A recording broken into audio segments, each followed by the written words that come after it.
الحمد لله رب العالمين.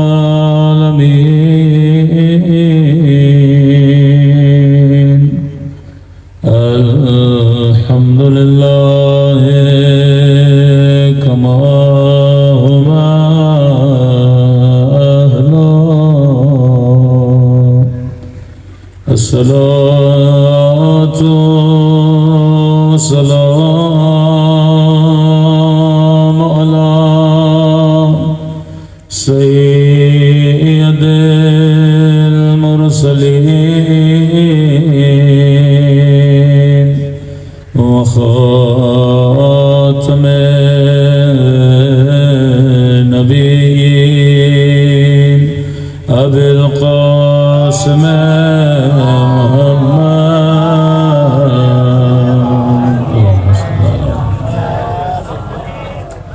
وعلى آله الطيبين الطاهرين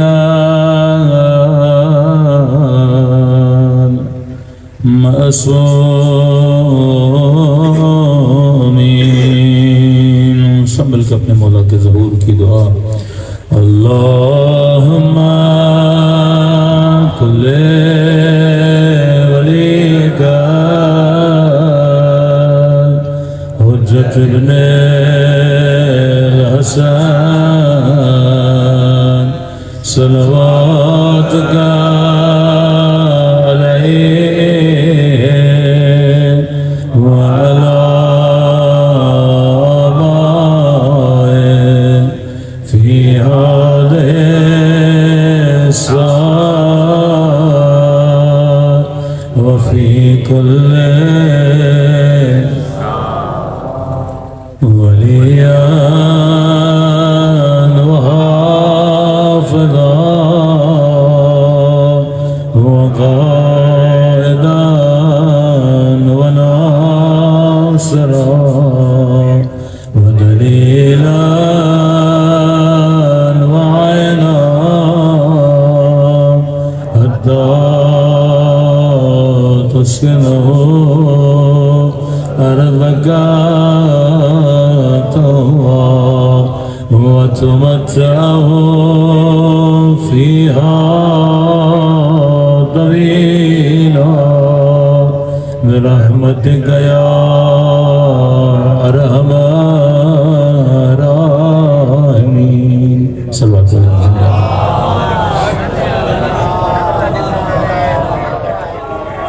بسم الله الرحمن الرحيم. رب اشرح لي صدري ويسر لي أمري واحلل عقدة من لساني يفقهوا قولي. أما بعد فقد قال نبينا الكريم يوم ندعو كل أناس بإمامهم. صلوات على محمد وعلى محمد.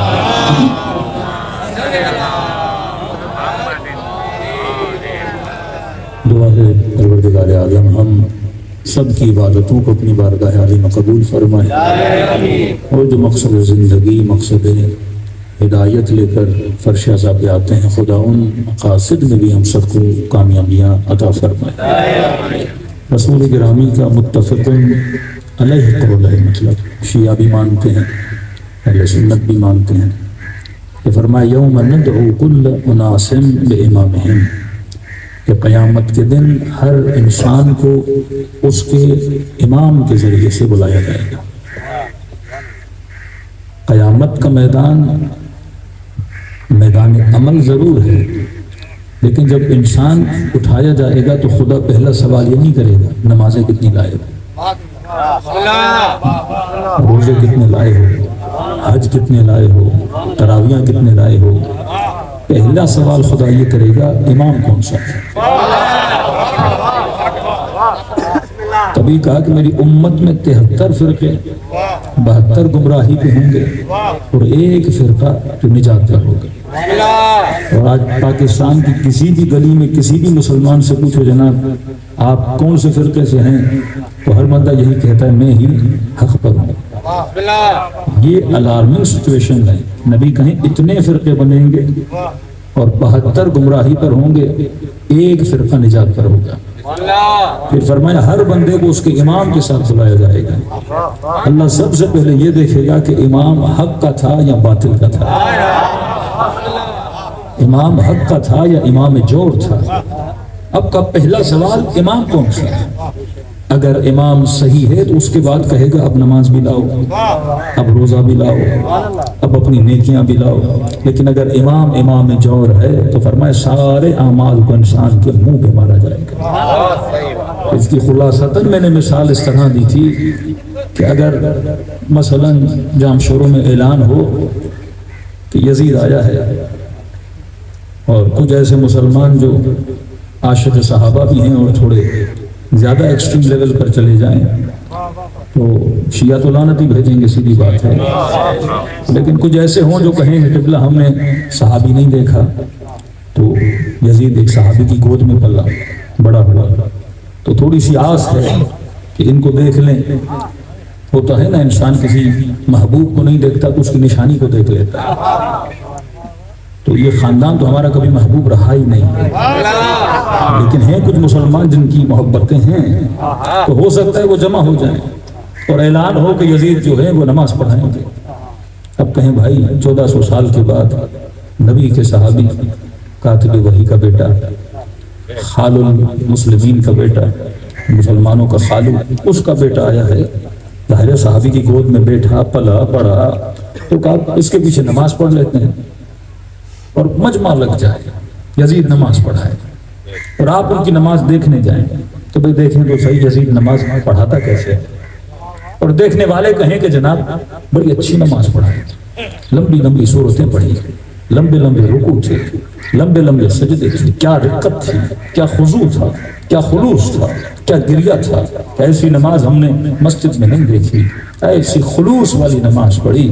اب سوال یہ ہے، یہ نمازی جب اپنی نمازوں کو خدا کی طرف لے کر جائیں گے، خدا پہلا سوال یہ کرے گا تیرا پیش امام کون تھا؟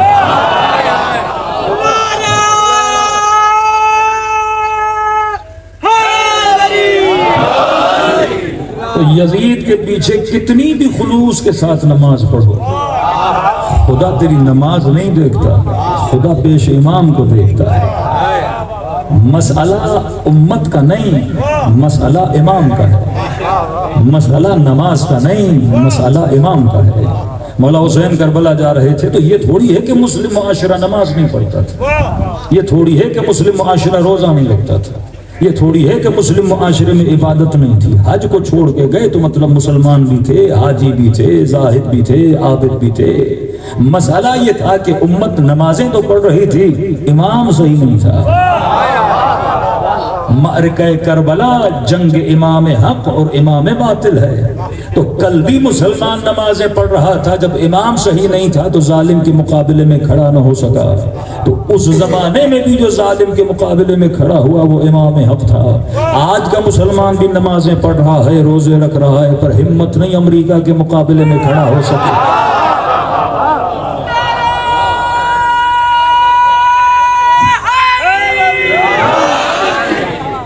کل بھی یزیدیوں کے مقابلے میں حسین کھڑے تھے، اور آج پردہ حق کو خدا نے کھولا۔ آج بھی اگر کسی کو حق سمجھ میں نہ آئے کہ جناب نماز تو آپ کے پاس بھی ہے، نماز تو ہمارے پاس بھی ہے، روزہ آپ کے پاس بھی ہے، روزہ ہمارے پاس بھی ہے، حج آپ کے پاس بھی ہے، حج ہمارے پاس بھی ہے، عمرہ آپ کے پاس بھی ہے، عمرہ ہمارے پاس بھی ہے، خیر و خیرات آپ بھی کرتے ہو، خیر و خیرات ہم بھی کرتے ہیں، یہ سب کچھ کرنے کے بعد بھی آپ یزید کے مقابلے میں کھڑے نہیں ہو پا رہے کیونکہ آپ کے پاس امام حق نہیں ہے۔ یہ حق کا امام ہے جو انسان کے وجود میں شجاعت کو پیدا کرتا ہے، جو انسان کے وجود میں یزید کو للکارنے کی ہمت پیدا کرتا ہے۔ آج مسلمان نے امام کسے بنایا؟ وقت کے حاکم کو بنا دیا۔ مبارک ہو پاکستانیوں کو جن کا امام شہباز شریف ہو۔ یہ قرآن کی تفسیر کر دی کہ جو وقت کا حاکم ہے وہ امام ہے۔ تو جب آپ ایسے لوگوں کو اپنا امام بناؤ گے تو شجاعت کی امید نہ رکھنا، لیکن اگر امام اسے بناؤ جو امام حق ہو تو اس کے ایک پیروکار کا نام سید علی خامنہئی ہے۔ ایسے نہیں کہا امیر المؤمنین نے کونوا لنا زینا ولا تکونوا لنا شینا، پر میں شیعہ صرف نام سے شیعہ نہیں ہوتا، فرمایا ہمارے لیے زینت بننا ہے۔ جب دنیا تیری شجاعتوں کو دیکھے تو کہے جب علی کا شیعہ ایسا ہے تو اس کا امیر المومنین کیسا ہے۔ لوگ مالک کی شجاعت کو دیکھتے تھے، علی کی تعریفیں کرتے تھے۔ مولا فرماتے جب میدان میں جاؤ تو روح علی بن کر جاؤ، صفت امیر بن کر جاؤ۔ تو آج مسئلہ روزوں کا نہیں، مسئلہ نمازوں کا نہیں ہے کہ آپ کے مولانا شیعہ سنی کا مسئلہ یہ کہ ہاتھ باندھ کے پڑھتے ہیں، ہاتھ کھول کے پڑھتے ہیں، کوئی اختلاف تھوڑی ہے۔ اس طرح آپ کے ساتھ مجتہد ہیں، ان کے اندر اختلاف پایا جاتا ہے۔ فقہی اختلاف کو اتنی بڑی معنی نہیں رکھتا کہ سینے پہ باندھ لیے، ناف پہ باندھ دیے، کھول دیے، مالکی کھولتے ہیں، شیعہ کھولتے ہیں، کچھ باندھتے ہیں۔ ہمارے یہاں بھی مستحب ہے کہ خواتین ہاتھ باندھ کے نماز پڑھیں، کوئی بڑی بات نہیں۔ فقہی اختلاف کا کوئی بڑا مسئلہ نہیں ہے، مسئلہ عقیدے کا ہے، مسئلہ امام کا ہے۔ جہاں سے تفریق ہوتی ہے وہ امام کا مسئلہ ہے، کیونکہ اگر امام صحیح ہوگا تو یہ امت کو صحیح راستے پر لے کر جائے گا، اگر امام غلط ہوگا تو امت کو غلط راستے پر لے کر جائے گا۔ اب خلاصہ کرنا، ٹاپک بڑا گہرا ہے کہ امام کی ویلیو، امام کی حیثیت، کہ آپ کہیں مولانا اللہ کو مانے، رسول کو مانے، حج کرے، عبادت کرے، زکوٰۃ دے، سونا دے، سب کچھ دینے کے بعد پھر بھی جہنم میں چلا جائے گا کیونکہ امام صحیح نہیں تھا۔ میں نے کہا کیوں؟ امام کرتا کیا ہے؟ امام کا کام کیا ہے؟ میں نے کہا دیکھو آپ نماز پڑھتے ہو تو رخ کہاں کرتے ہو؟ کعبے کی طرف۔ اب ایسا تو نہیں شاہ عبد البھٹائی کی طرف رخ کر دو، کوئی سیون کی طرف رخ کر دو، کوئی کہے میں مدینے کی طرف رخ کروں گا، یہ نہیں کہ جو مجھے پسند ہے وہاں رخ کروں گا، نہیں، رخ کرو گے اللہ کے گھر کی طرف، کعبے کی طرف۔ اب آپ سفر میں گئے، نماز کا وقت ہوا، نماز پڑھنی ہے، آپ کو نہیں پتا کعبہ کہاں ہے۔ اب ایسا تو نہیں میں جہاں بھی رخ کر کے پڑھوں تو نماز ہو جائے گی، کہ اللہ تو ہر جگہ ہے، میں جہاں رخ کروں گا میری نماز ہو جائے گی۔ تو وہاں پہ کعبے کو ڈھونڈنے کے لیے کچھ کرنا پڑے گا۔ تو پہلے جو ہوتا تھا ایک چھوٹی سی چیز لوگ لیتے تھے جس کو قبلہ نما بولتے تھے، اس کے اندر کانٹا ہوتا تھا پانی کے اندر، وہ بتاتا تھا کہ قبلہ کہاں ہے۔ ابھی اپڈیٹ زمانہ ہے، آپ نے موبائل لیا اور گوگل پہ لکھا کہ فائنڈ قبلہ، ایک سافٹ ویئر ہے جو آپ کو ڈائریکشن بتاتا ہے۔ یہ جو ڈائریکشن کا کام کرتا ہے اسے امام کہتے ہیں۔ آپ نماز پڑھنا تو چاہتے ہو پر پتہ نہیں کس طرف جاؤں، امام کا کام ہے تجھے طرف بتائے۔ لاکھ نمازی ہو، لاکھ نمازیں پڑھو پر قبلے کا پتہ نہیں تو نمازیں باطل ہیں۔ ایک نے 1000 رکعت نماز پڑھی پر کعبے کی طرف نہیں کہیں اور طرف پڑھی تو نمازیں باطل، اور دوسرے نے 2 رکعت پڑھی پر کعبے کا پتہ تھا، اس کی نماز صحیح ہے۔ شمر نے 17 حج کیے، ابن سعد راوی بھی ہے، ابن سعد حدیثیں پڑھتا ہے، ابن سعد صحابی کا بیٹا بھی ہے، ابن سعد نمازی بھی ہے، پیش امام بھی ہے، لیکن اس کی نہ نمازوں نے اس کو فائدہ دیا، نہ روزوں نے اس کو فائدہ دیا، نہ صحابی کے بیٹے ہونے نے فائدہ دیا۔ دوسری طرف ایک شخص ہے جو مسیحی ہے، نام وہب قلبی ہے، لیکن جب اس کا قبلہ صحیح ہوا تو یہ کئی نمازیوں پہ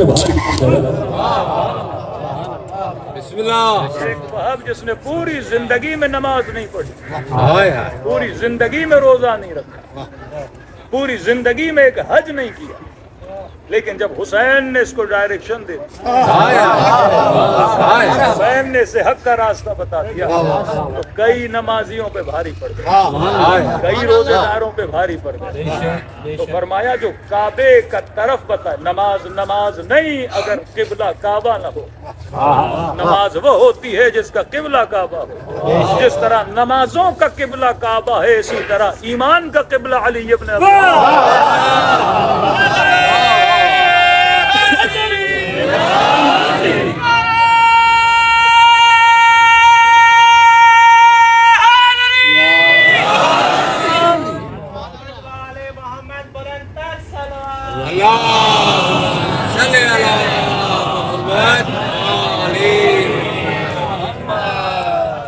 نعرہ تکبیر، نعرہ رسالت،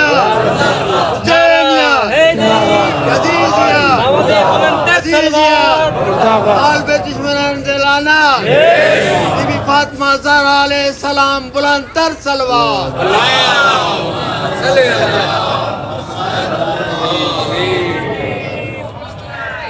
ایک چھوٹے سے انسان کو یہ علم ہے کہ جناب میں نے قبلے کا پتہ اس سے پوچھنا ہے جسے علم ہو.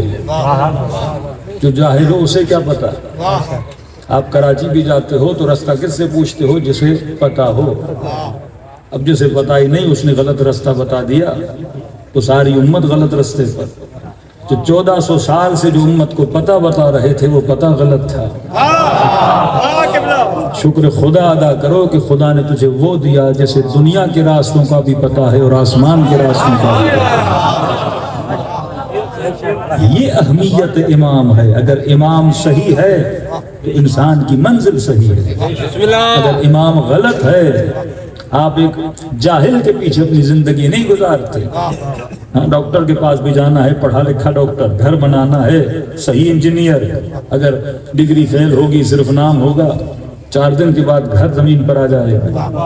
تو امت اگر غلط امام چنے, کسی نے یزید کو امام بنایا, کسی نے کسی اور کو امام بنایا, لیکن دیکھو خدا نے کامیابی کسے دی؟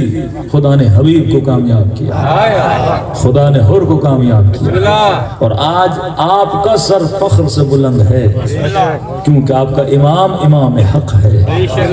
میں بارہا پڑھے لکھے لوگوں کو مثال دیتا ہوں. مثلا میں نے ایک اسکول کھولا اور اس اسکول میں نے ٹیچر لگایا اور لوگوں نے پوچھا کہ یہ کیا پڑھائے گا؟ ساتھ میں 8ویں پڑھائے گا. کتنا پڑھا لکھا ہے؟ یہ پاس ہے. اور آپ کے بھائی نے کہا نہیں اس کو اسکول سے نکال دو. تو ہم نے کہا بھائی کیوں نکالوں گا؟ اچھا نہیں لگتا. تو اچھا بھائی پھر کس کو لگاؤں؟ تو کہا یہ میرا دوست ہے آپ اسے لگا دو. ہم نے کہا کتنا پڑھا لکھا ہے؟ کہ میٹرک فیل ہے. بھائی بی اے والے کو نکالوں میٹرک فیل کو لگاؤں؟ میں نے کہا اسکول چلانا ہے, اسکول کو تباہ تو نہیں کرنا کیونکہ آپ کو پسند نہیں. میں میٹرک فیل لگا دوں. کہ نہیں دوسرا دوست لگا دو. ہم نے کہا اسے کیوں لگاؤں؟ یہ کتنا پڑھا ہوا ہے؟ کہ یہ 5ویں فیل ہے. ہم نے کہا بی اے والے کو چھوڑوں 5ویں فیل کو لگاؤں؟ تو جب تم اپنے چھوٹے سے اسکول کے لیے پڑھے لکھے کو نکال کر کسی جاہل کو نہیں لگاتے, میں باب مدینۃ العلم کو چھوڑ کر جاہل کو امام کیسے مانا؟ عقل کا تقاضا ہے. نبی کہہ رہے انا مدینۃ العلم وعلی بابھا. امام سوچ سمجھ کے چنا جاتا ہے, رہبر سوچ سمجھ کے چنا جاتا ہے. الناس علی دین ملوکہم. اگر رہبر برا ہوا تو لوگ برے ہو جاتے ہیں. قوم کو چلانے والا رہبر ہوتا ہے. تو کہا کہ خدا بھی یہی پوچھے گا کہ تمہارا امام کون ہے. فرمایا کہ مدینے میں یا کوفے میں واقعہ, شہر کا نہیں پتا مجھے, ایک واقعہ رونما ہوا اور دائی گئی کسی خاتون کے بچے کو پیدا کرنے. اب اتفاق سے ایک گھر میں 2 عورتیں حاملہ, وقت پیدائش قریب. تو دائی نے کہا پہلے اس کا بچہ پیدا کرواؤں تو پھر اس کا بچہ پیدا کرواؤں. اتفاق سے دونوں کا ایک ہی وقت میں برتھ ہوا. اب بیچاری ہڑا ہڑی میں, اس کا بچہ بھی جننا ہے, اس کا بچہ بھی جننا ہے. اس نے دونوں بچوں کو جنا اور دائی نے کپڑے میں لپیٹ کے بچوں کو رکھا. اب ماں نے کہا مجھے میرا بچہ, تو یہ بھول گئی کون سا کس کا ہے. ایک تھی بیٹی ایک تھا بیٹا, کرے تو کیا کرے. تو اندازے سے کہا کہ یہ تمہاری ہے. جب بیٹی تھی, پرانا زمانہ جہالت کا زمانہ, اس نے کہا نہیں بیٹی میری نہیں ہے, بیٹا میرا ہے. اسے کہا آپ لے لو, اس نے کہا نہیں بیٹی میری. اب جھگڑا ہو گیا بیٹے پر. اب کریں تو کیا کریں, پرانا زمانہ, ڈی این اے ٹیسٹ کا زمانہ بھی تو نہیں ہے نا. گئے حاکموں کے پاس, جناب مسئلے کو حل کرواؤ. یہ تو جھگڑا ہو گیا, بیچ میں پھنس گئی. اب کون سا حاکم کیا بتائے کون سا بچہ کس کا ہے. جن کو دنیاوی مسائل کا نہیں پتا وہ سائنس کے مسائل کو کیا جانے. تو بالآخر جب پوچھتے پوچھتے مجبوراً جاتے پھر بھی علی کے دروازے پر تھے, کیونکہ علم کا امام علی تھا, ہدایت کا امام امیر المؤمنین تھا. مولا کے پاس یا علی نہیں پتا بچہ کون سا کس کا ہے. امام نے فرمایا کہ 2 پیالے لاؤ, دونوں پہ نشانیاں لگاؤ, اور دونوں ماؤں کو کہا کہ ان پیالوں میں اپنا دودھ بھرو. جب انہوں نے دودھ بھرا, امیر المومنین 2 پیالے دیے, دونوں کو ترازوؤں پہ رکھا.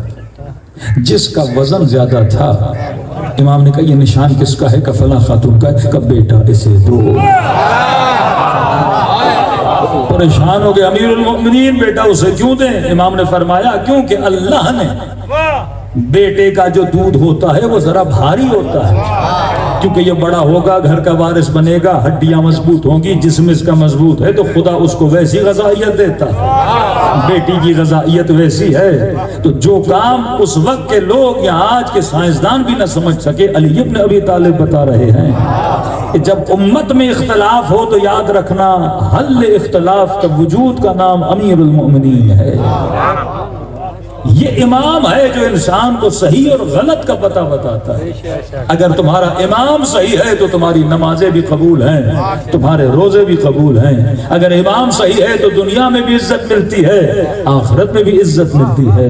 امت گمراہ کیوں ہوئی؟ کیونکہ امت کا امام صحیح نہیں تھا۔ آج مسئلہ ڈائریکشن کا ہے، نمازیں سب پڑھ رہے ہیں، لیکن سوال یہ ہے ہم نے زندگی میں چلنا کس کے راستے پر ہے؟ اب فرمائے کہ ایسا بندوبست تمہارے لیے کر کے جا رہے ہیں جو بندوبست ہدایت ہے۔ 1000 سال کا فاصلہ ہے میرے عزیز غیبت امام میں اور آپ کے درمیان۔ اب سوال یہ ہے، امام حسین کے پاس 70 لوگ کوفے والوں نے خط لکھے لیکن حسین کی مدد کے لیے نہیں آئے۔ 7ویں امام کے ہزاروں چاہنے والے لیکن زندان سے نکلوا نہ سکے۔ 11ویں امام اتنے سال عسکریین میں رہے، زیارت کرنے جاتے ہو سمجھو فوجی چھاونیوں میں بند رہے، لیکن شیعہ اپنے اماموں کو آزاد نہ کرا سکے۔ آج ایسا کیا ہوا کہ 1000 سال کا فاصلہ، نہ ہمارے بیچ میں کوئی امام ہے، نہ ہم امام سے مل سکتے ہیں، نہ امام ہماری ہدایت کر رہے ہیں، نہ امام ہمیں راستہ دکھا رہے ہیں، تو پھر بھی شیعہ اتنا کامیاب کیوں ہے کہ 1000 سال کے فاصلے کے بعد 40 مسلم ممالک ہیں، لیکن شجاعت آج کس کے اندر ہے؟ اہل بیت کے چاہنے والوں کے اندر۔ ہر منبر پہ کہہ چکا ہوں کہ کسی بھی مسلمان ملک کا وزیر یا بادشاہ اپنے خواب پہ بھی نہیں سوچ سکتا کہ میں امریکہ پر حملہ کروں گا، اپنے خواب میں بھی نہیں سوچ سکتا۔ میں نے کہا یہ لوگ جو خواب نہیں دیکھتے، شیعہ اس کی تعبیر بن کے باہر نکلتا ہے۔ یہ شجاعت علوی، 1000 سال کا فاصلہ، نسلیں گمراہ ہو گئیں۔ سوال سے 1000 سال کے فاصلے میں کس نے اس قوم کو تیار کیا؟ کون تھا جو تیار کر رہا تھا؟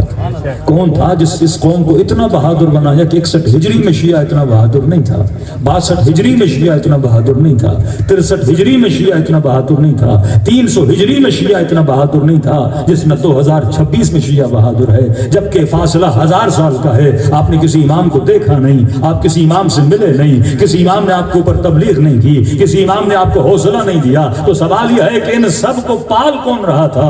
ان کو ہدایت کون دے رہا تھا؟ فرمایا ایک ہی چیز ان کو ہدایت دے رہی تھی اور اس کا نام ہے فرش عزا حسین ابن علی۔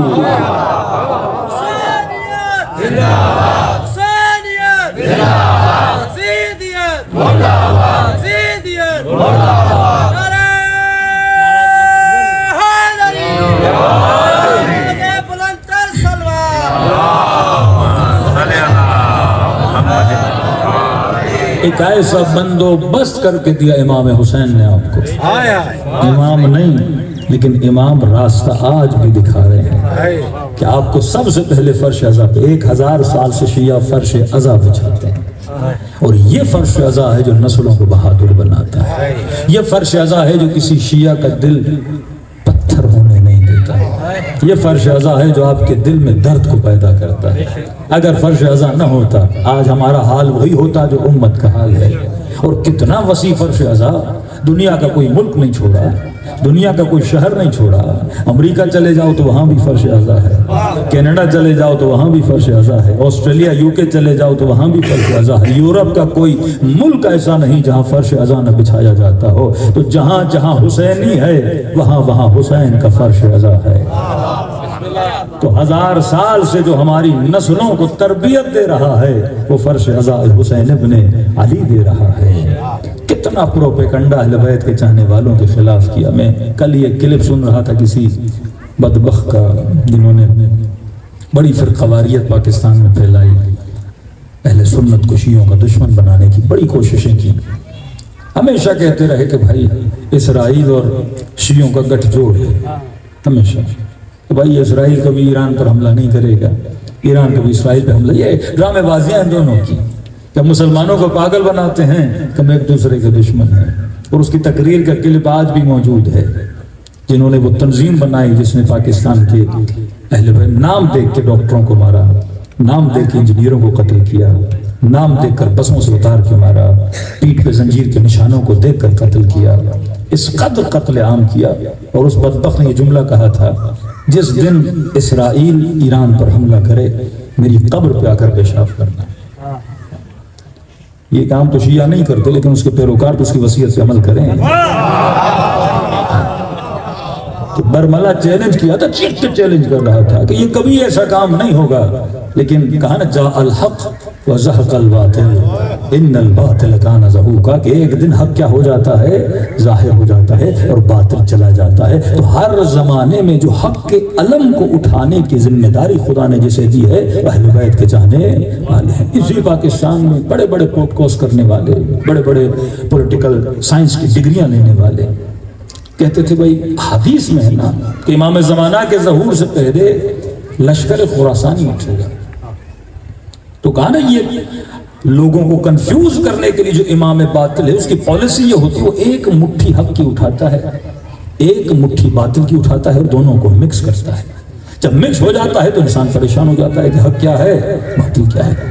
تو کہا لشکر خراسان، لشکر خراسان امام زمانہ کے ظہور سے پہلے یہ لشکر خراسان ظلم و ظالم اور کافر کے مقابلے میں کھڑا ہو جائے گا. اور اس کی توصیف جو رسول خدا نے کی ہے کہ ایسے مومن جو دنیا نے نہیں دیکھے ہوں گے، اشداء علی الکفار رحماء بینہم، جب وہ کافروں کے مقابلے میں جائیں گے تو ان سے بڑا کوئی شدید نہیں ہوگا.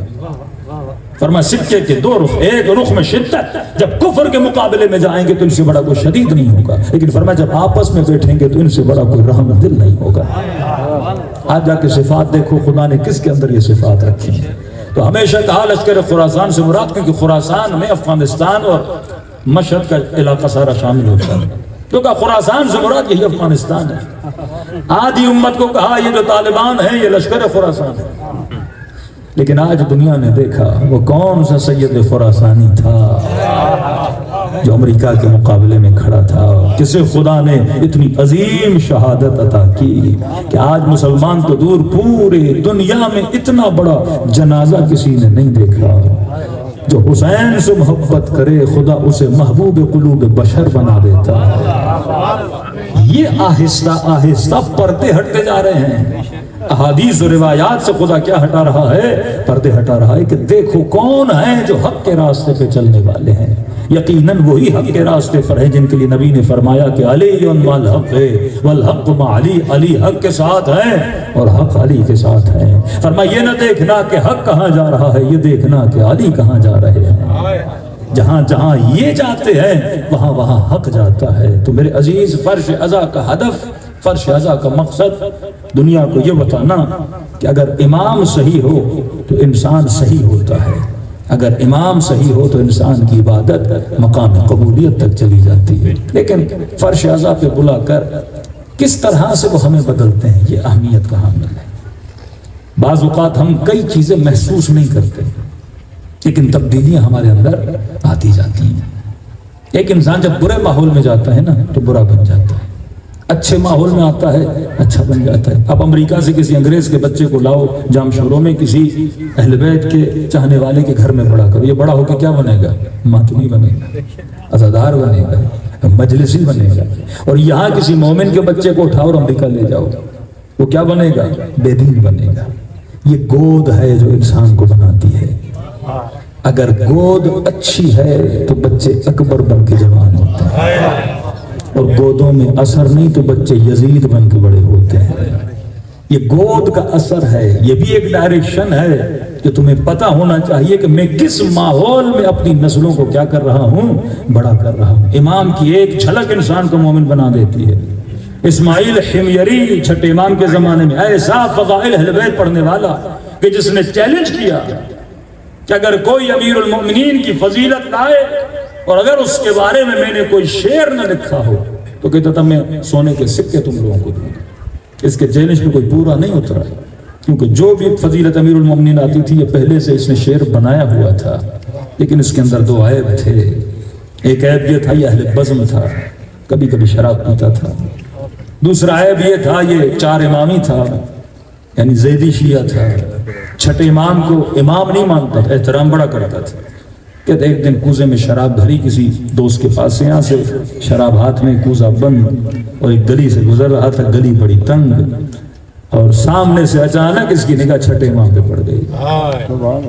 پریشان ہوا، فرزند رسول آ رہے ہیں، ہاتھ میں کوزہ اور شراب، کروں تو کیا کروں؟ واپس پلٹنا چاہے تو لوگ تھے پیچھے، آگے جائے تو امام کا سامنا، چھپنا چاہے تو چھپ نہیں سکتا کیونکہ گلی بڑی تنگ تھی۔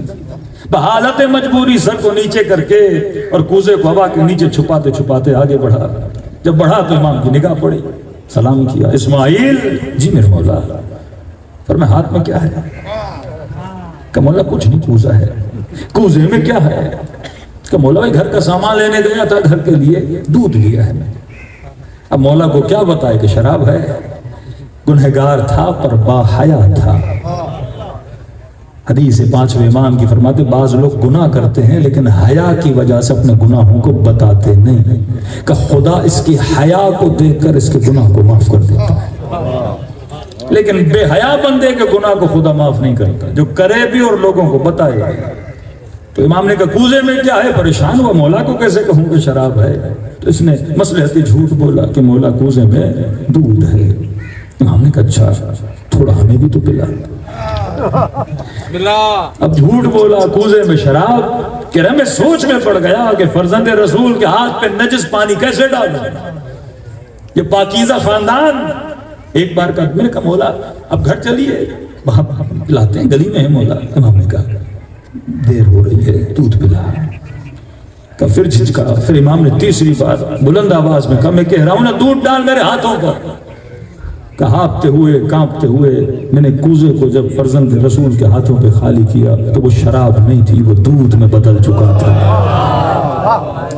کہ جیسے دودھ کو دیکھا تو حیرت میں پڑ گیا، اور جب حیرت میں پڑا تو مولا نے مجھ سے سوال کیا اسماعیل حمیری بتا تمہارا امام کون ہے؟ تو میں نے سر جھکا کے کہا کہ میرا امام وہ ہے جو شراب کو دودھ میں بدل دیتا ہے۔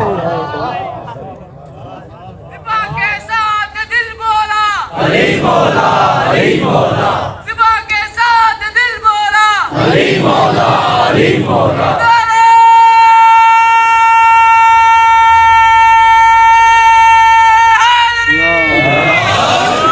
یہ کمال امام ہے کہ نجس کو طہارت میں بدل دیتے ہیں، یہ کمال امام ہے جو گنہگار کو حر بنا دیتے ہیں، یہ کمال امام ہے جو زہیر ابن قین کو شہید کربلا بنا دیتے ہیں، یہ کمال امام ہے جو وہب قلبی کو شہید کربلا بنا دیتے ہیں۔ تو یہ کمال 61 ہجری میں رکا نہیں کہ یہ کمال آج بھی ہو رہا ہے، اور وہ کہاں ہو رہا ہے؟ فرش عزا حسین ابن علی پہ ہوتا ہے۔ صرف اس دن حر نہیں بنے، آج حسین کی مجلس بھی لوگوں کو حر بنا رہی ہے۔ تو 1000 سال کے فاصلے میں کار امامت جس نے کیا وہ مجلس عزا حسین تھی۔ اگر مجلس نہ ہوتی آج مومن نہ ہوتے، اگر مجلس نہ ہوتی آج متقی نہ ہوتے۔ دیکھو حضرت نوح نے 700 سال تبلیغ کی، 700 سال، بعض روایات میں 900 سال۔ پوچھا میرے مولا سے مولا کتنے مومن بنائے نوح نے؟ تو بعض روایات میں آیا کہ نوح نے اپنی 700 سال کی تبلیغ میں 60 لوگ، بعض میں آیا 70 لوگ۔ 700 سال نبی نے تبلیغ کی، 70 لوگوں کو مسلم یا مومن بنا سکا۔ اور ہم سندھ کے کسی گاؤں میں گئے اور کہا کہ جبلا 40 سال پہلے یہ گاؤں شیعہ نہیں تھا اور آج یہ پورے کا پورا گاؤں کیا ہے؟ شیعہ ہے۔ میں نے کہا کیسے شیعہ بنا؟ کہ جبلا اسماعیل دیوبند آئے تھے، انہوں نے ایک مجلس پڑھی تھی، ایک مجلس کے نتیجے میں پورا گاؤں کیا بن گیا؟ شیعہ بن گیا۔ میں نے کہا نوح جو کام 700 سال میں نہ کر سکا وہ حسین کی ایک مجلس نے کر دکھایا۔ یہ اثر مجلس ابا عبداللہ الحسین ہے۔ مجلس کو صرف 1 گھنٹے کی محفل نہ سمجھا کر، یہاں بہت تبدیلیاں آپ کے وجود میں آتی ہیں جو ہم شاید احساس بھی نہیں کر پاتے۔ دیکھو میں مثال دیتا ہوں کہ کئی لوگ کنجوس ہوتے ہیں نا، باپ کنجوس ہے، ماں کنجوس ہے، بیٹا کچھ مانگنے جائے تو ماں کوڑی پائی نہ دے بیٹے کو، لیکن جیسے محرم کا مہینہ آتا ہے یہی بیٹا ماں کے پاس جاتا ہے کہ ماں میں نے ایک شربت کا شیشہ لینا ہے، تھوڑی برف لینی ہے اور باہر میں نے سبیل لگانی ہے۔ یہی کنجوس ماں جب حسین کا نام سنتی ہے تو یہ سخی بن جاتی ہے۔ فرش عذاب کے اندر کیا پیدا کر رہا ہے؟ تبدیلی پیدا کر رہا ہے۔ بارہا کہہ چکا، اگر یہاں کسی مومن کو کوئی مومن بولے کہ جناب میرے جوتے کو پالش تو کر دو، جھگڑا ہو جائے گا، موچی تھوڑی ہوں، آپ کا نوکر تھوڑی ہوں، باہر جاؤ کسی سے پالش کرواؤ، میری توہین کرتے ہو کہ میں آپ کا جوتا پالش کروں، لیکن یہی مومن جب کربلا جاتا ہے ایک دوسرے کے جوتوں کو پالش کرتا ہے۔ یہ کر کیا رہے ہیں امام حسین آپ کے ساتھ؟ آج ہیومن رائٹس کی باتیں کرنے والے، انسانیت کی باتیں کرنے والے، ہیومنٹی کی باتیں کرنے والے، بتائیں مجھے دنیا میں کوئی 2 کلومیٹر کا راستہ جہاں انسانیت کی اتنی خدمت ہوتی ہو، جہاں نعمت ہی نعمت ہو، پوری دنیا گھوم لو آپ کو تو کیا 1 کلومیٹر کا کوئی راستہ نہیں ملے گا جہاں نعمت ہی نعمت ہو۔ اور چیلنج ہے دنیا کو، آؤ ہم تجھے 70 کلومیٹر کا راستہ دکھاتے ہیں۔ کسی بھی سفر پہ جاؤ 2 چیزوں کی پرواہ ہوتی ہے، سوؤں گا کہاں پہ، کھاؤں گا کیا۔ یہ دنیا کا واحد سفر ہے جہاں 2 چیزوں کی پرواہ نہیں ہوتی، سونے کا بندوبست بھی حسینی کرتے ہیں، کھانے کا بندوبست بھی حسینی کرتے ہیں۔ یہ وہ کمال انسانیت ہے کہ وہی انسان اپنے وطن میں ہوتا ہے تو ویسا نہیں ہوتا، لیکن کربلا جاتا ہے 40 ابا عبداللہ پہ، امام حسین اس کے وجود کو بدل دیتے ہیں۔ پورا سال یہ ویسا نہیں ہوتا جیسا 2 مہینے میں بن جاتا ہے۔ کون کس کو پانی پلائے، کون کس کو کھانا کھلائے، یہ امام آپ کو کیا بنا رہے ہیں، کس کی خدمت کروا رہے ہیں؟ آپ شربت کے امام حسین کو پلاتے ہو، آپ کھانا کے امام حسین کو کھلاتے ہو، یہ کون کس کی خدمت کر رہا ہے؟ بشر کو بشر کا خادم بناتے ہیں، انسان کو انسان کا خادم بناتے ہیں، عزادار کو عزادار کا خادم بناتے ہیں۔ علی اصغر بہانہ ہے، ہدف آپ ہو، علی اکبر بہانہ ہے، مقصد آپ ہو، بی بی زینب بہانہ ہے، مقصد آپ ہو، شہادت بہانہ ہے، مقصد آپ ہو۔ مقصد یہ ہے کہ جب اصغر کے مصائب سنو گے دل نرمی میں آئے گا، اور جب دل نرمی میں آئے گا کائنات بھی کسی ظلم کو برداشت نہیں کر پاؤ گے۔ جب یزید کا نام سنو گے تو ظالم سے نفرت پیدا ہوگی، اور کیسے ممکن ہے جو یزید سے نفرت کرے اور ٹرمپ سے محبت کرے؟ کیسے ممکن ہے جو علی اصغر کی شہادت پہ روئے لیکن فلسطین کے 4000 بچوں پہ اس کا دل نہ لرزے؟ کیسے ممکن ہے جو علی اکبر کے سینے کی برچھی پہ تو گریہ کرے لیکن 60,000 یمن کے جوانوں کے قتل پہ گریہ نہ کرے؟ تبھی آپ کے دل میں سب سے زیادہ درد ہے۔ فلسطین والے شیعہ نہیں، اہل سنت ہیں، لیکن سب سے زیادہ اگر مسلمانوں میں کسی کا دل فلسطین کے لیے دھڑکتا ہے وہ علی کے چاہنے والوں کا دھڑکتا ہے۔ کیوں دھڑکتا ہے؟ کیونکہ یہ دل اصغر پہ روتا ہے، یہ دل علی اکبر پہ روتا ہے، یہ دل سیدہ زینب کی چادر پہ گریہ کرتا ہے، تو خدا نے اس کے دل کے اندر احساس پیدا کیا۔ حسینیت احساس کا نام ہے، یزیدیت احساس کے مرنے کا نام ہے۔ حسین کے پاس آؤ گے انسان بنو گے، یزید کی طرف جاؤ گے جانور بنو گے۔ حسین انسانیت کی اعلیٰ ترین منزل پہ انسان کو کھڑا کر دیتے ہیں۔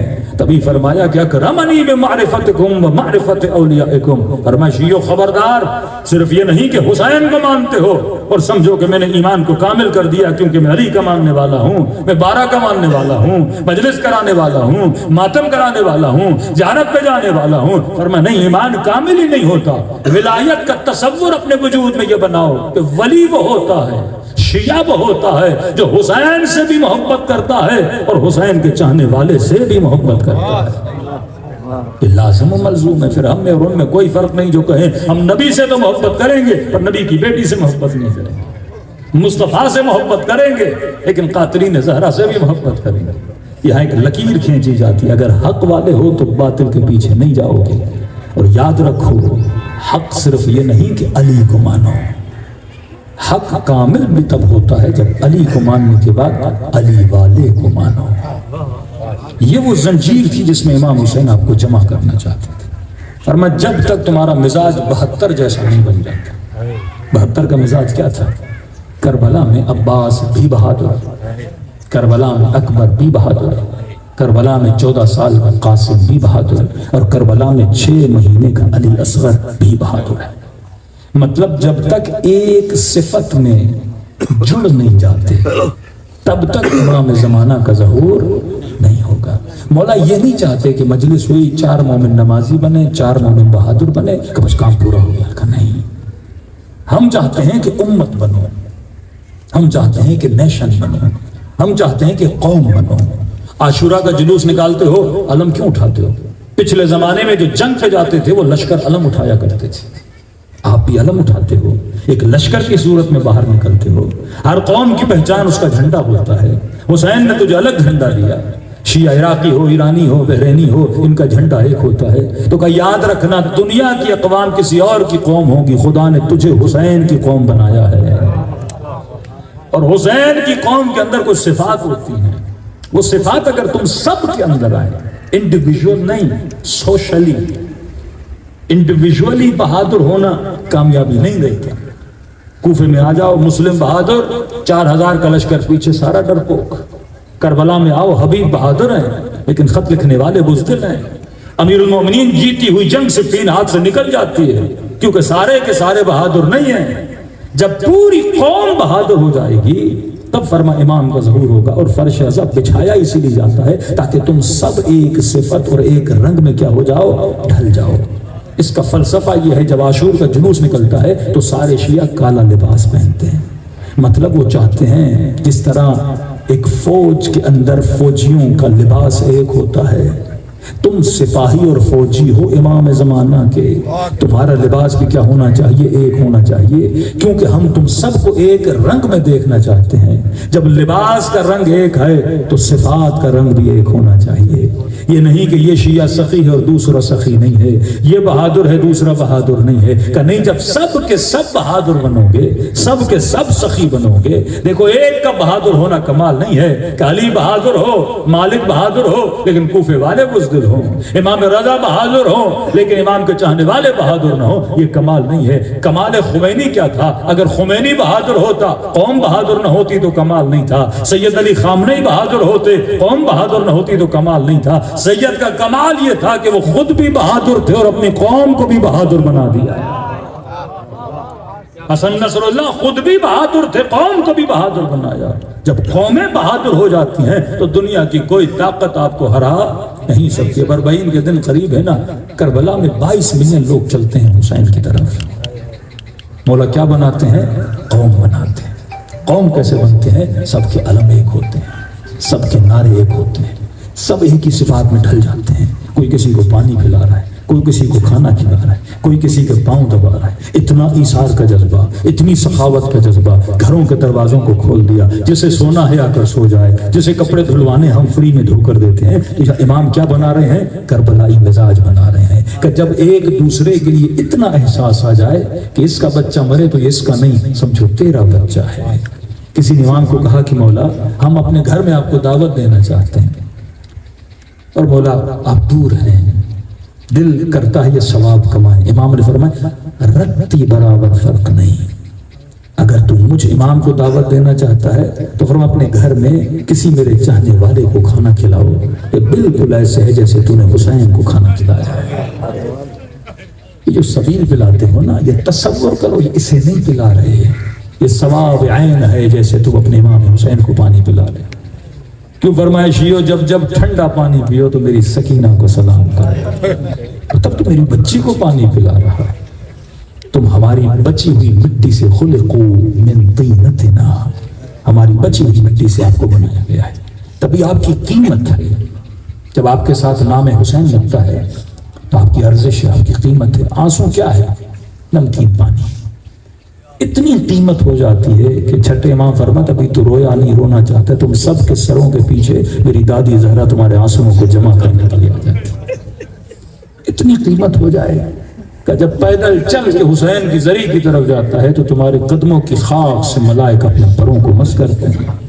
خود کو کم نہ سمجھو، قیمتی ترین وجود و اصطفیٰ اللہ کی چنی ہوئی قوم ہو۔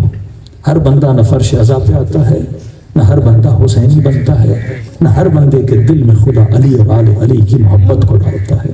یہ وہ رونق ہے۔ فرمایا جو اس کشتی پہ سوار ہوا وہ بچ گیا۔ راغا ششتری کہتے ہیں جب حسین کی مجلس میں آؤ تو تصور کر کے بیٹھو کہ کشتی حسین میں سوار، ایک طرف نور اور احساس، دوسری طرف ظلمت اور سنگ دلی، پتھر دلی۔ واقعہ نقل ہے رفت مصیبت کے لیے۔ فرمایا جب مولا حسین چلے مکے سے کربلا کی طرف، کوفے سے پہلے امام حسین نے فرمایا بعد سارے مشکیزوں میں پانی بھرو۔ غازی کہتے ہیں آگے پانی تھا، اتنا پانی امام حسین نے بھروایا میری سمجھ میں نہیں آیا۔ کئی گھنٹے آگے سفر کیا تو میں نے کہا مولا لگتا ہے کوفہ آ گیا۔ امام صاحب غور سے دیکھو عباس کوفہ نہیں ہے، کہ جب غور سے دیکھا واقعی کوفہ نہیں تھا، یہ ہور کا لشکر تھا، بڑا لشکر جو شاید آقا حسین کو روکنے کے لیے آ رہا تھا، کہ جیسے لشکر پہنچا تو یہ لشکری اتنے پیاسے تھے، کوئی اور بات کی نہیں، کہ بس ہمیں پانی چاہیے کہ ہم پیاس کی وجہ سے مر نہ جائیں۔ اس وقت امام نے فرمایا کہ بعد جتنے مشکیزیں بھرے تھے سب کو پلاؤ۔ احساس اور نور کو دیکھو، جو اپنے قاتل کے لیے پانی بھرے، جو دشمنوں کے لیے پانی بھرے۔ غازی کہتے ہیں مجھے اس وقت سمجھ آیا کہ امام نے پانی اپنے لیے نہیں بلکہ لشکر والوں کے لیے بھروایا تھا، کہ سب کو پانی دیا۔ پھر کہا کہ عباس ان کے گھوڑے بھی پیاسے ہیں، کا پانی لے کر ان گھوڑوں کے پاس گیا۔ ایک گھوڑا جب پانی پی رہا تھا، پھر امام حسین نے میرے کاندھے پہ ہاتھ رکھا۔ عباس، گھوڑے کی فطرت ہے جب یہ پانی میں منہ ڈالتا ہے تب تک نہیں نکالتا جب تک سیراب نہ ہو جائے، کہ جب تک یہ سیر نہ ہو جائے نا عباس کو پانی اس کے منہ سے ہٹانا۔ احساس دیکھو، جانور کا بھی احساس، انسان کا بھی احساس، کہ جب سب پی رہے تھے تو دور سے ایک بندہ اونٹ پہ سوار تھا لشکر ہور کا، لیکن شدت پیاس کی وجہ سے کبھی اونٹ دائیں جاتا تھا کبھی بائیں جاتا تھا۔ امام حسین گھوڑے پہ سوار ہوئے، دوڑے دوڑے گئے کہ یا قل عرب، یا عرب بھائی جلدی نیچے بیٹھ، کہیں نیچے گر نہ جائے شدت پیاس۔ کیسے سنائی نہیں دیا؟ میرے آقا حسین نے اونٹ کی مہار کو پکڑا، اونٹ کو نیچے بٹھایا، اسے کہا نیچے آپ، پھر سنائی نہیں دیا۔ پھر امام حسین نے اسے نیچے اتارا، اس کی زرہ کو اتارا، اس کے منہ پہ پانی کو چھڑکا تاکہ شدت گرمی سے کہیں یہ نڈھال نہ ہو جائے۔ کہ اتنی پیاس تھی، بار بار کہتا تھا اللہ تش اللہ تش، مجھے تھوڑا سا پانی پلا دیجئے۔ کہ پھر آقا حسین نے اپنے ہاتھوں سے اس کا سر میرے آقا کے گھٹنے پر تھا اور حسین نے پانی پلایا۔ شدت احساس و شدت انسانیت اور کمال۔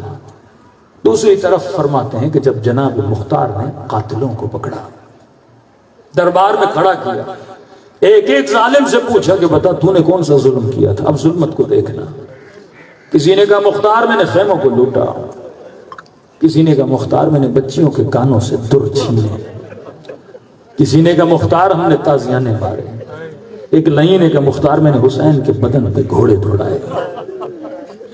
یہ ظلم بتاتے گئے، آخر میں کھڑا تھا جس کا سر جھکا ہوا تھا۔ مختار نے کہا لئی تو نے کیا کیا؟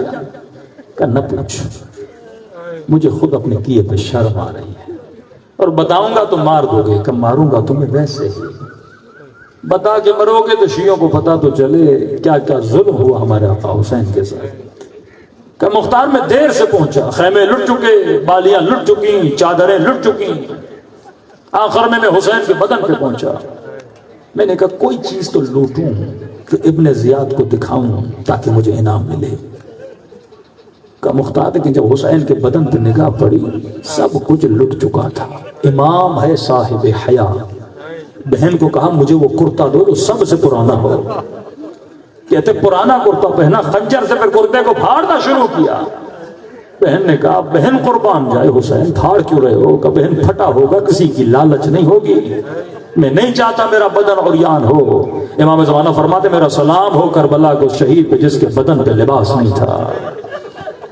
کہ مختار کچھ نہیں تھا، کمربند لے گئے، تلوار لے گئے، زرہ لے گئے، امامہ لے گئے۔ کہ نہیں پھر تو نے کیا کیا؟ کہ مختار میری نگاہ حسین کی انگوٹھی پہ پڑ گئی۔ ظلمت کی انتہا دیکھنا، انسان زندہ تو بدن گرم، دنیا سے چلا جائے تو بدن ٹھنڈا۔ کہ تو نے کیا کیا؟ کہ مختار میں نے انگوٹھی اتارنے کی کوشش کی، اتری نہیں، میں نے خنجر نکالا، حسین کی انگلی کو کاٹا، میں نے انگوٹھی لی۔ یہاں تک تو سمجھ آتا ہے، یہاں تک تو سمجھ آتا ہے، لیکن میرے چوتھے امام فرماتے ہیں اے عزادار پتہ ہے یہ کون تھا؟ ایک طرف نور، ایک طرف ظلمت۔ امام کی دوری کا نتیجہ دیکھو کہ پتہ ہے یہ کون تھا؟ کہ مولا نہیں، کہ یہ وہی تھا جسے بابا نے اونٹ سے اتارا تھا، اپنے گھٹنے پہ سر رکھ کے اپنے ہاتھوں سے پانی پلایا، اسی ہاتھ کی انگلی کو اس لئی نے کاٹ دیا۔ فرمایا ہم کریم ہیں، اگر خلوص دل سے مجھ حسین کو سلام کرو خدا تجھے ثواب زیارت حسین عطا کرتا ہے۔ وقت مغرب قریب ہے بلکہ ہونے والا ہے، اور قبولیت دعا کا وقت ہے۔ دلوں کو کربلا لے جائیں، ایسے سلام کریں جیسے زینب نے اپنے بھائی کو کیا۔ السلام علی الحسین وعلى علي ابن الحسين وعلى أولاد الحسين وعلى أصحاب الحسين سب مل کر السلام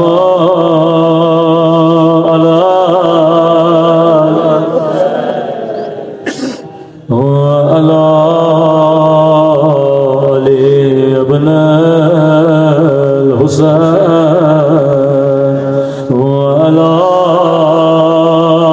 أولاد وعلى أصحاب میرا سلام ہو ان زخمی ہونٹوں پہ، یہ سلام میرے سلام نہیں، فرزند زہرا امام زمانہ کے سلام ہے۔ مجھے نہیں پتا یہ علی اکبر کے ہونٹ ہیں، مجھے نہیں پتا یہ عباس علمدار کے ہونٹ ہیں، لیکن جواب میرے مولا نے خود دیا، فرمایا میرا سلام ان زخمی ہونٹوں پہ، وہ جن پہ ظالم چھڑی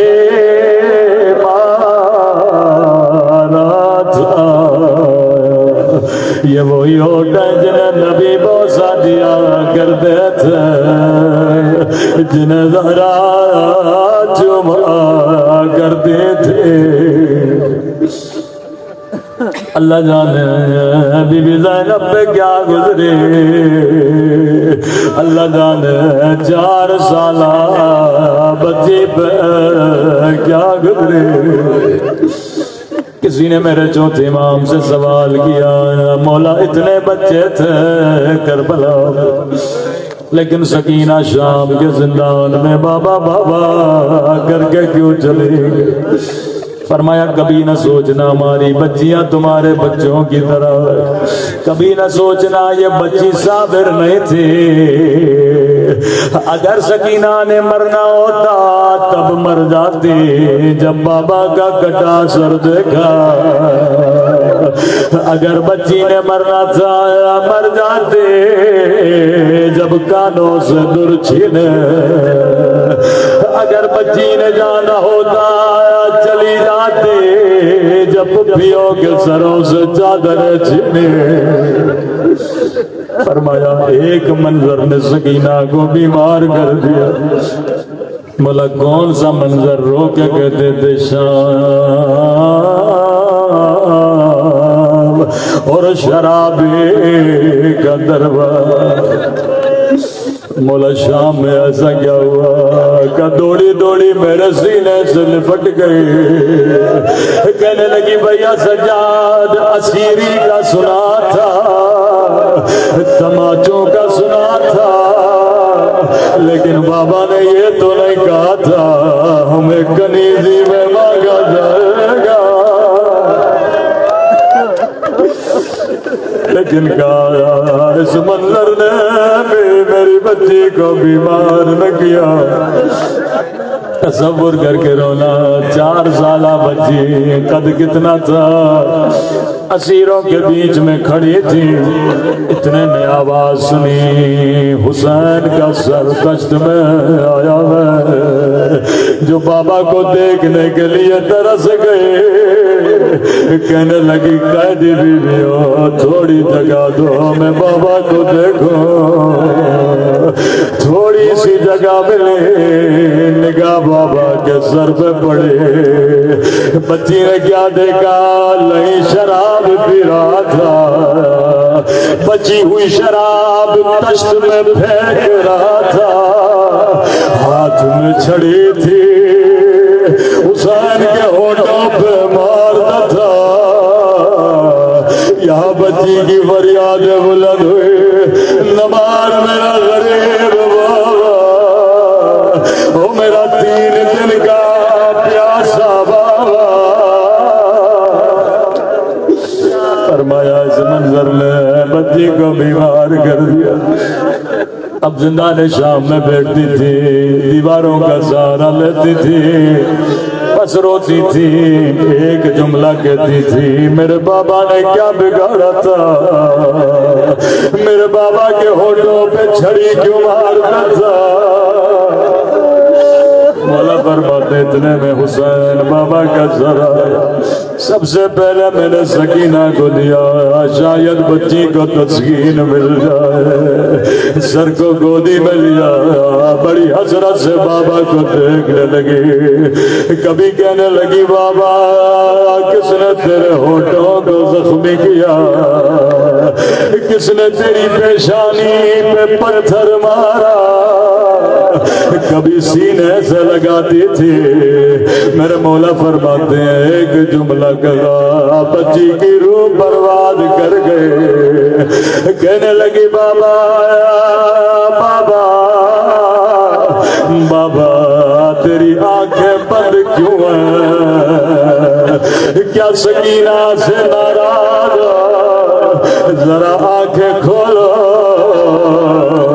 ذرا میرے سفید بالوں کو دیکھو، میں تاریخ کی واحد بچی ہوں جس کی کمر بچپن میں جھک گئے، ایک جملہ کہا روح نکل گئی، کہنے لگی بابا آنکھیں کھولو، ذرا میرے رخسار دیکھو، وہ تیری بچی کا رخسار چھوٹا تھا لیکن شمر کا ہاتھ بڑا تھا۔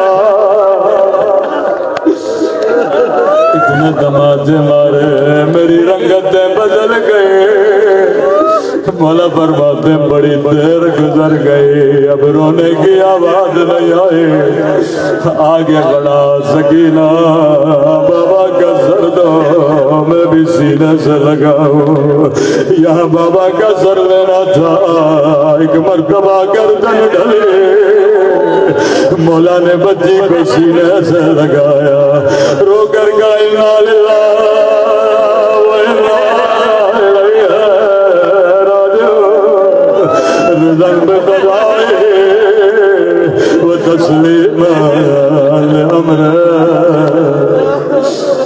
الا لعنۃ اللہ علی القوم الظالمین۔ پروردگار آیا تجھے سکینہ کے زخمی کانوں کا واسطہ، تجھے حسین مولا کی زخمی پیشانی کا واسطہ، تجھے زین العابدین کے ہاتھوں میں بندھی ہوئی ہتھکڑیوں کا واسطہ، ہم سب کے صغیرہ کبیرہ گناہ معاف فرما، ہمارے والدین کے گناہوں کو معاف فرما، بانیان مجلس کی توفیقات میں اضافہ فرما، جو بے اولاد ہیں انہیں اولاد نیک و صالح عطا فرما، جو تنگ دست ہیں خدایا ان کی تنگ دستیوں کو دور فرما، کہ حق امام حسین ہمارے مولا اور آقا امام زمانہ کا ظہور فرما، پروردگارا بحق محمد و آل محمد۔ ایک مومنہ ہے رامین علوی شدید دلیل خدا ان کو شفاء کاملہ عاجلہ نصیب فرما، دشمنان شیعہ دشمنان اسلام کو نیست و نابود فرما، بالخص امریکہ اور اسرائیل کے شر سے مسلمانوں کو محفوظ فرما، مجاہدین اسلام کو کامیابی عطا فرما، انقلاب اسلامی کی حفاظت فرما، مملکت خدا داد کی حفاظت عطا فرما، خدایا جو مانگا نہیں مانگا اپنے خزانے قدرت سے عطا فرما، جتنے فرش پہ حاضر ہیں سب کے گھروں پر اپنی رحمت و برکتوں کو نازل فرما، مومنین کے جان مال ناموس اور عزت کی حفاظت فرما، ربنا تقبل منا انک انت السمیع العلیم۔ ایسا چل شب روز تو صلوات پڑھ سید متھے،